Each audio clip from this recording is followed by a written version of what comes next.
ایک شخص آیا اور اس نے کہا کہ میں یہ جرم بھی کرتا ہوں، چوری بھی کرتا ہوں، میرے سے بدی بھی سرزد ہو جاتی ہے، میں جھوٹ بھی بولتا ہوں۔ اس نے کہا میں سب چھوڑ نہیں سکتا۔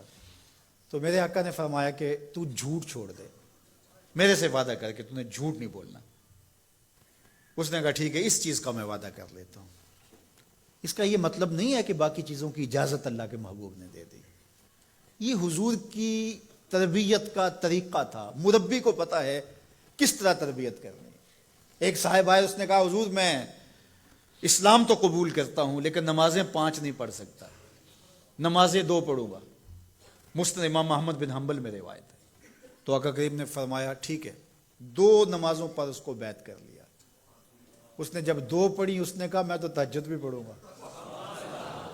2 نمازوں کا چسکا اور 2 نمازوں کی لذت آئی تو اس نے کہا میں باقی 3 کیوں چھوڑوں۔ تو یہ طریقہ تھا، تو اس سے یہ عہد لیا کہ تم نے جھوٹ نہیں بولنا۔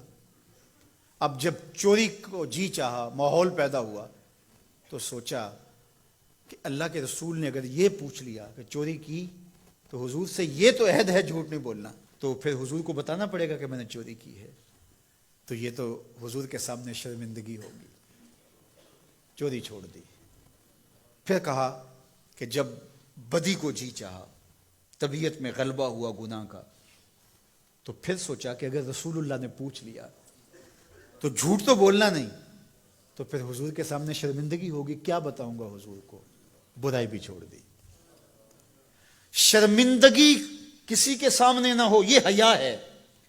جب حیا کسی کا پیدا ہو جاتا ہے تو پھر اعمال میں اعتدال پیدا ہو جاتا ہے، اعمال میں خوبصورتی پیدا ہو جاتی ہے، اچھے اور صالح اخلاق نصیب ہو جاتے ہیں۔ اس لیے ہمارا دین ہمیں حیا کی تعلیم دیتا ہے، بڑوں کا حیا اس کی تعلیم دیتا ہے۔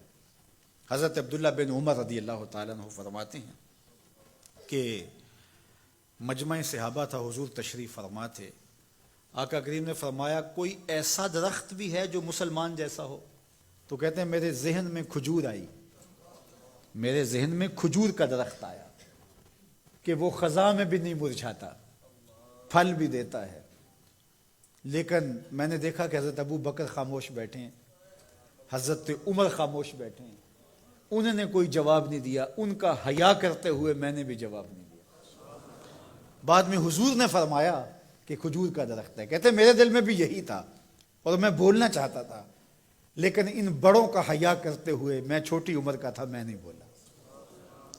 یہ ہمیں بڑوں کا ادب، بڑوں کی تعظیم، بڑوں کی حیا کا سبق دیا گیا ہے، درس دیا گیا ہے، یہ ہمیں سکھایا گیا، یہ ہمیں بتایا گیا، یہ ہماری زندگی کا حصہ ہے۔ حتیٰ کہ حیا تو چھوٹوں سے بھی کیا جاتا ہے۔ بہت سارے ایسے کام ہیں چھوٹے بچوں کے سامنے جائز بھی ہوں تو ہم نہیں کرتے، کہ یہ بچوں کے سامنے کہنے کی بات نہیں ہے، یہ بچوں کے سامنے کرنے کا کام نہیں ہے۔ جائز امور بھی ماں باپ کے سامنے، بڑوں کے سامنے نہیں کیے جاتے، تو یہ آداب میں سے ہے۔ کسی کے سامنے جو ہے وہ اپنے ناک کو جھاڑنا، یہ حیا کے منافی ہے۔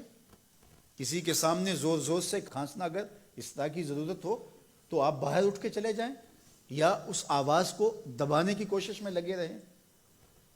اس طرح خروج ریح ہے، بندہ مجبور ہو جائے تو الگ بات ہے، ورنہ حیا کا تقاضا یہ ہے کہ مجلس کے اندر موجودگی میں اس سے گریز کیا جائے، حتیٰ کہ اس کی سمیل پھیلے اور دوسروں کو تکلیف پہنچے، یہ بھی حیا کے منافی ہے۔